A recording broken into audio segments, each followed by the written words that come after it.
The silent weapon. Captain Ilara Voss stared at the holographic message floating above the United Earth Defense Council table. The alien script had been translated into stark white text against a black background. Its meaning was unmistakable. Surrender Earth's resources and accept status as a vassal world, or face complete annihilation. 72 hours, she said, her voice steady despite the weight of 8 billion lives on her shoulders. They've given us 72 hours to respond. Admiral Cashin Lin nodded grimly. The Karsi Empire doesn't make idle threats. Our intelligence suggests they've absorbed or destroyed 14 civilizations using exactly this approach. Dr. Maya Patel, Earth's foremost xenoanthropologist, tapped her screen thoughtfully. They see our relative youth as a spacefaring species and mistake it for weakness. They fundamentally misunderstand what they're dealing with. Earth had made first contact just 9 years earlier. 7 years of peaceful interstellar trade and cultural exchange had followed before the Karsi Empire expanded into neighboring systems. Now, their massive fleet orbited just beyond Mars, weapons trained on humanity's homeworld. While the Council debated limited options, a classified file appeared on Captain Voss's secure tablet. The sender was Dr. Sanjay Kumar, Earth's lead physicist on experimental weapon systems. The file was simply labeled Project Sunfall. Voss hesitated only a moment before opening it. As she read, her face remained impassive, but her knuckles whitened as she gripped the tablet. "There might be a way," she said finally, passing the tablet to Admiral Lin. His eyes widened as he scrolled through the detailed schematics. Is this even possible? Dr. Kumar, who had been sitting silently at the far end of the table, nodded slowly. Theoretically, yes. We've had the underlying technology for nearly a decade, but it was deemed too dangerous to develop beyond initial testing. Project Sunfall wasn't a conventional weapon. It was a swarm of microscopic nanites programmed to target the specific genetic structure of Karsi physiology. Once released, they would spread through Karsi ships, colonies, and homeworlds, attacking only Karsi while leaving other life forms untouched. "This isn't defense," General Diana Reyes said quietly. "It's extinction." "And what would you call what they plan to do to us?" Admiral Lin countered. "They've given us two choices, slavery or extinction. I'm suggesting we give them the same options." Captain Voss stood and walked to the window. Outside, the lights of New Geneva sparkled against the night sky. 8 billion people slept unaware that their fate was being decided in this room. "How long would it take to deploy?" she asked without turning around. 4 days for full production," Dr. Kumar replied. "We'd need to convert several manufacturing facilities. Another week for the nanites to reach all Karsi worlds." "And the success rate?" "Based on our biological samples, the nanites would be 99.8% effective. Their entire population would be gone within a month." The room fell silent. Voss turned to face her colleagues. "I want alternatives," she said firmly. "Diplomatic options, conventional military responses, evacuation plans, everything. We have 72 hours before we need to respond. I want viable options in 48.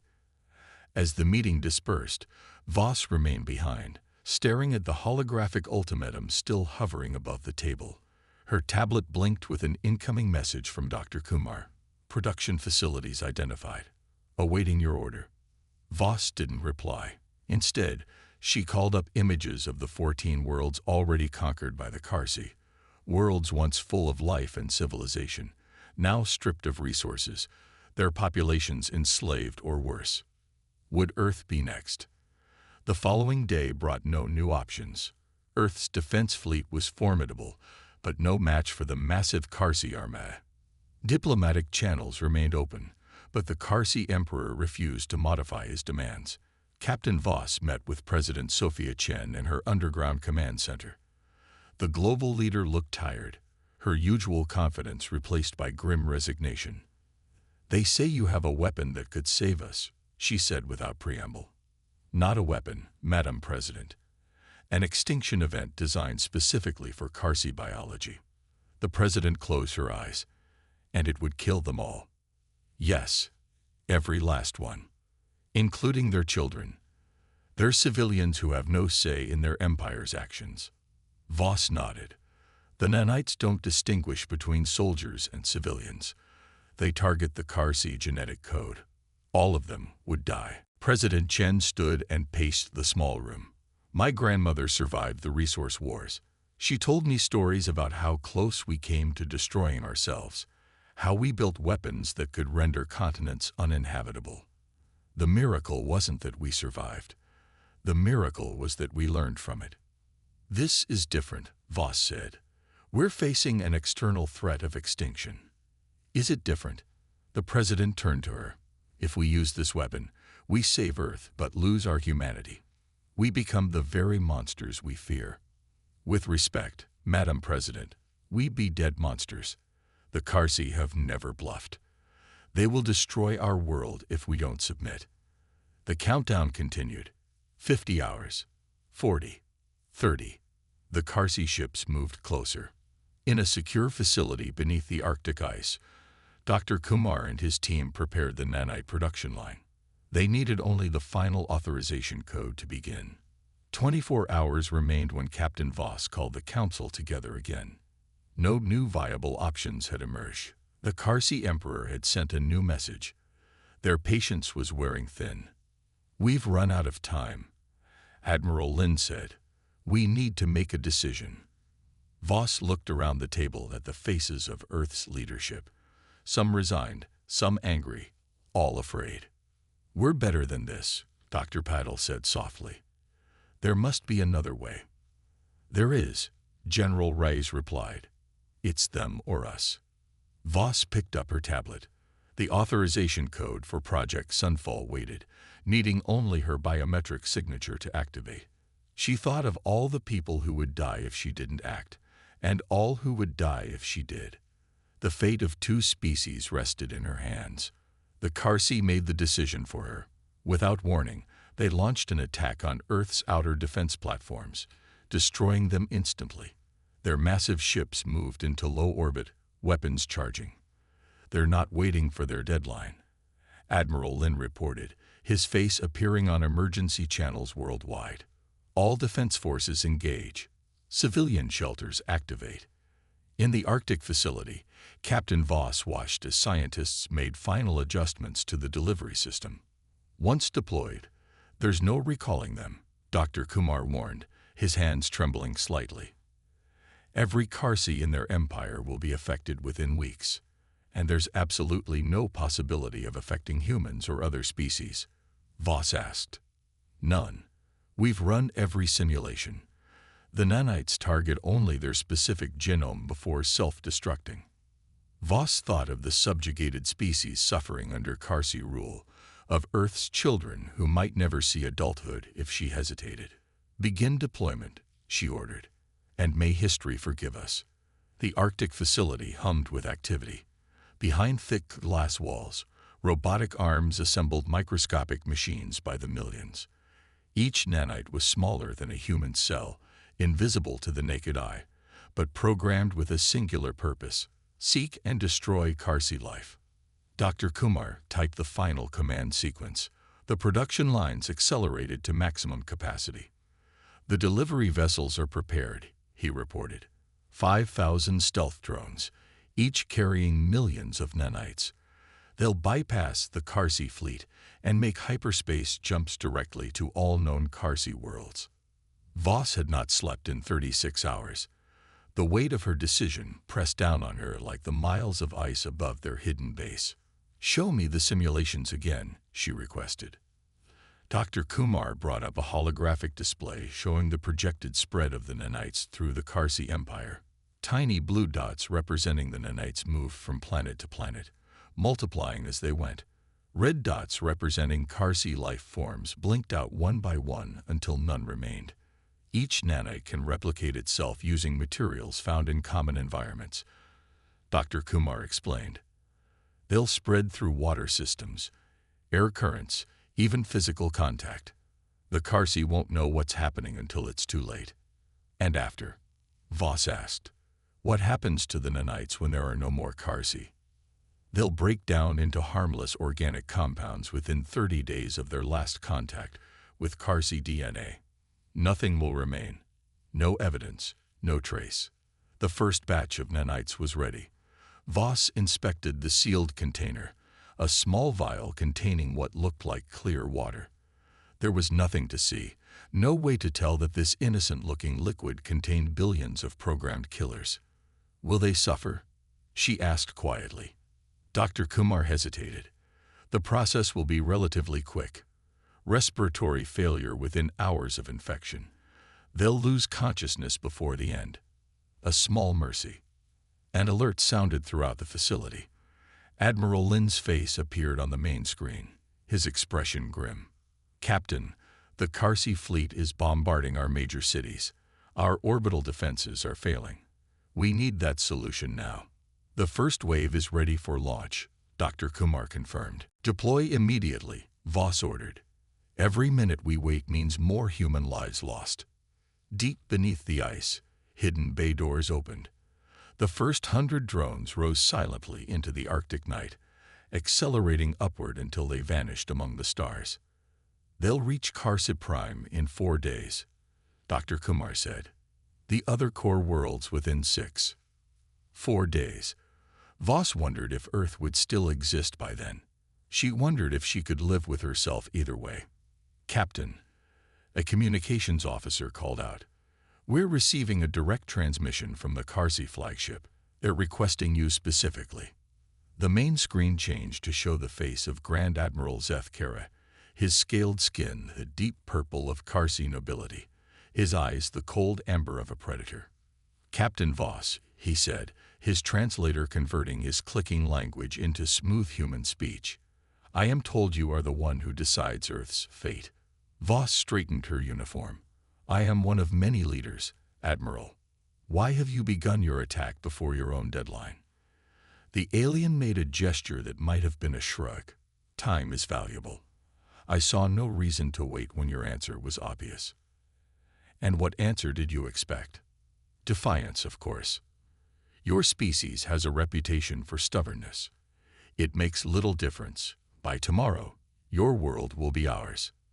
Voss thought of the drones now racing through space, carrying death to this creature's homeworld. You seem very confident, Admiral. I have conquered 14 worlds, Captain. Some fought, some surrendered. All fell. You will be no different. Perhaps, Voss said. But tell me, in your studies of human history, did you examine what happens when we're cornered? When we have nothing left to lose? The Karsi translator seemed to struggle with the concept. Threats? Zeth Kara laughed. Brave words from a doomed world. I will remember them when I walk through the ruins of your cities. The transmission ended. Voss turned back to Dr. Kumar, who had been monitoring the launch progress. Second wave is away, he reported. Third preparing now. Across the room, scientists worked frantically, some with tears streaming down their faces. They all knew what they were doing, all understood the moral line they were crossing, but they also knew the alternative. Dr. Kumar, Voss said quietly, if this works, when this works, what will the galaxy think of us? The scientist was silent for a long moment. They will fear us, he finally replied. They will call us monsters, but they will leave us alone. Outside, the Arctic night was filled with the silent departure of hundreds more drones, each carrying invisible death to an unsuspecting empire. Within the facility, production continued. There was no going back now. Humanity had made its choice. 4 days until the first nanites reached Karsi Prime. The question was, could Earth hold out that long? Voss looked at the tactical display, showing the Karsi fleet advancing on Earth's major population centers. They have no idea what's coming, she whispered. No, Dr. Kumar agreed. That's what makes it so terrible. And so perfect. The fate of 2 civilizations was now racing through the cold vacuum of space. Only one would survive. Ashes of empire. On the bridge of the Karsi flagship Eternal Dominion, Grand Admiral Zeth Kara watched with satisfaction as his fleet bombarded Earth's defenses. Human ships fought with unexpected ferocity, but they were hopelessly outmatched by Karsi technology. Primitive, he remarked to his second-in-command. Yet they continue to resist when surrender would preserve at least some of their population. It is their nature, Admiral, replied Sub-Commander Velthrak. The Emperor's xenologists describe them as irrationally stubborn. Zethkara's attention was drawn to a tactical display. What are those? He asked, indicating small objects launching from Earth's polar region. Escape vessels, Admiral. Readings show minimal power signatures, likely refugee transports. Target heading. Dispersing in multiple directions, some appear to be on course for our territory. The Admiral flicked his talons dismissively. Let them run. We'll hunt them down after this world burns. What the Karsi commander couldn't know was that humanity had struck first, not at his ships, but at the heart of his empire. 3 days into the battle for Earth, human resistance remained fiercer than expected. Major cities had been reduced to rubble, but underground facilities continued to launch counterattacks. Millions had died, but billions still survived in hardened shelters and remote regions.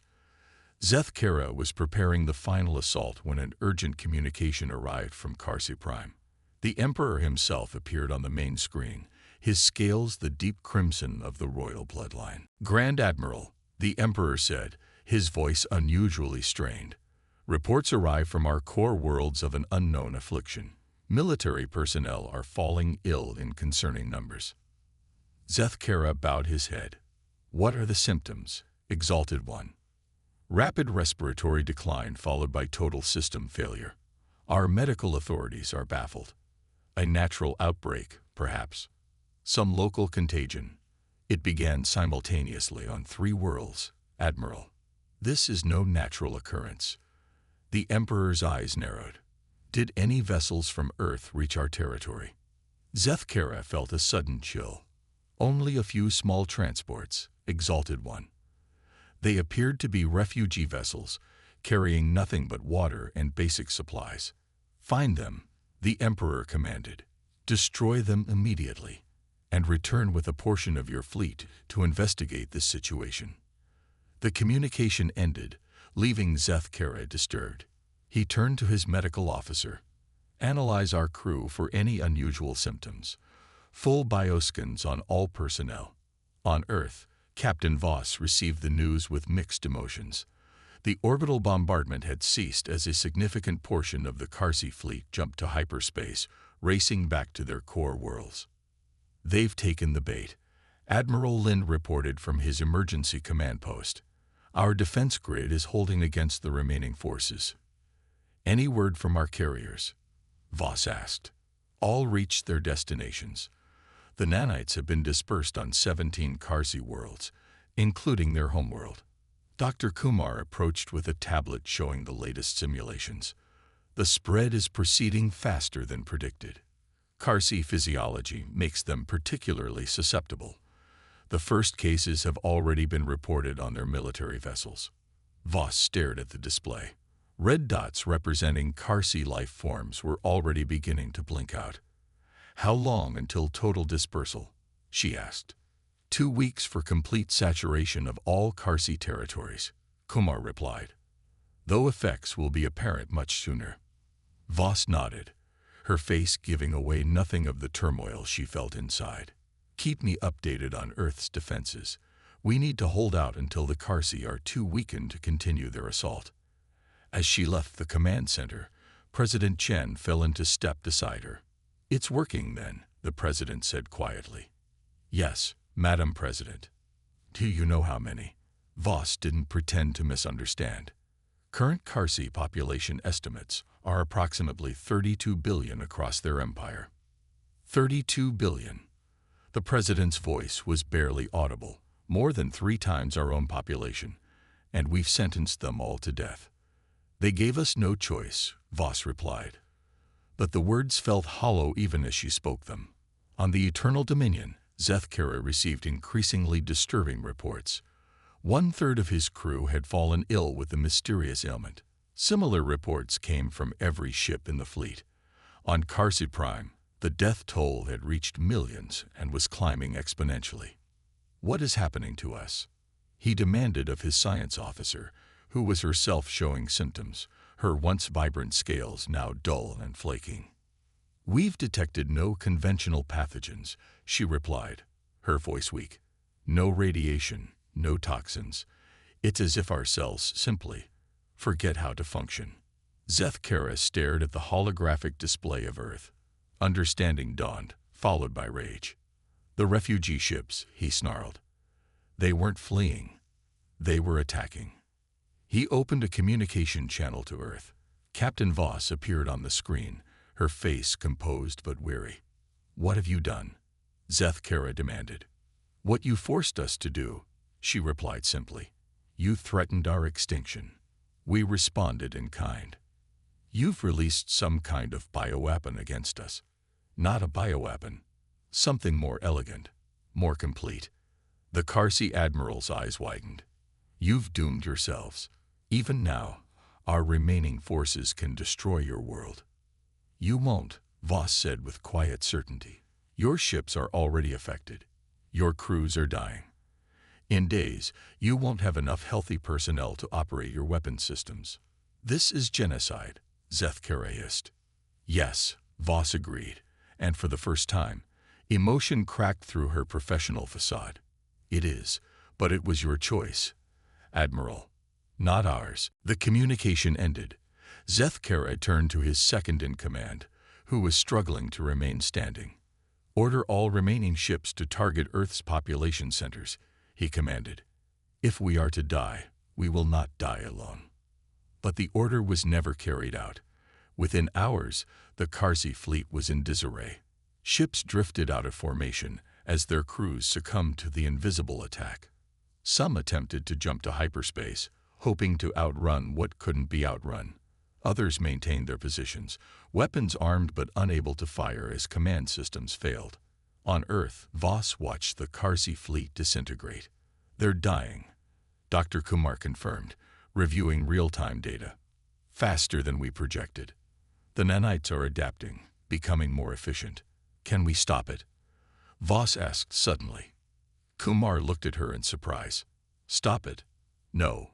Once deployed, the nanites operate autonomously until their task is complete. And if we wanted to recall them, to spare some portion of the Carsi population." "Impossible," Kumar said softly. "We designed them to be unstoppable." 2 weeks later, the last Carsi ship in Earth orbit went silent. Cautious probes sent by Earth's defense forces found only corpses aboard. Reports from long-range scouts painted a similar picture across the former Carsi Empire. 32 billion lives extinguished in less than a month.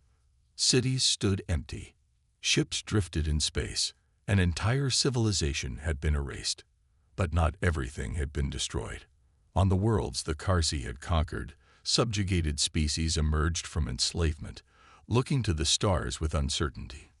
Who were these humans who had liberated them by committing an act of genocide? Saviors or new conquerors? Captain Voss stood before the United Earth Defense Council, now expanded to include representatives from the nations that had suffered the heaviest casualties during the brief but devastating Carsi assault. "The nanites have completed their programmed cycle," she reported. "All Carsi biological material has been neutralized. The nanites themselves have begun to break down into inert compounds as designed." "And the formerly subjugated worlds?" President Chen asked.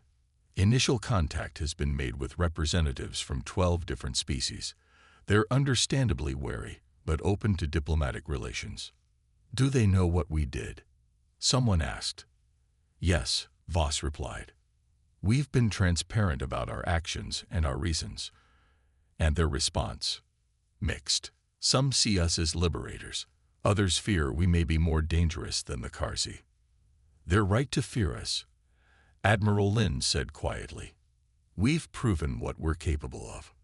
The room fell silent, the weight of 32 billion deaths hanging in the air.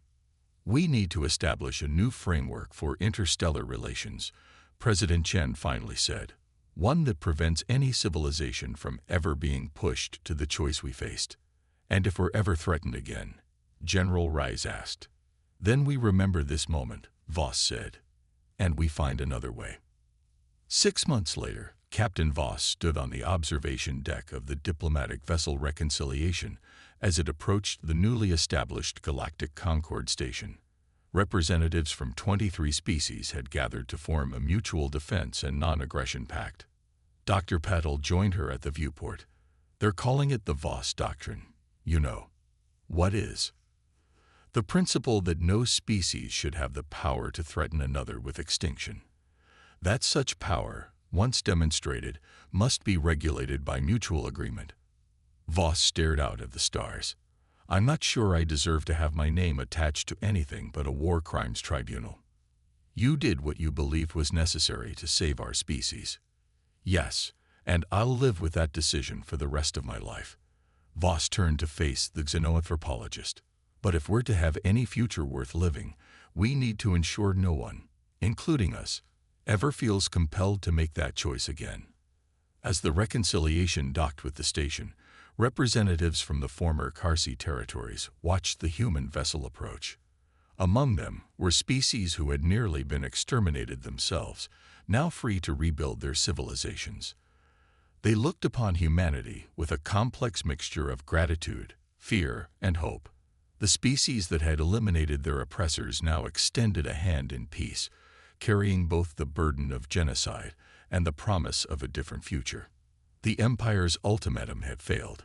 Humanity had turned their worlds to ashes.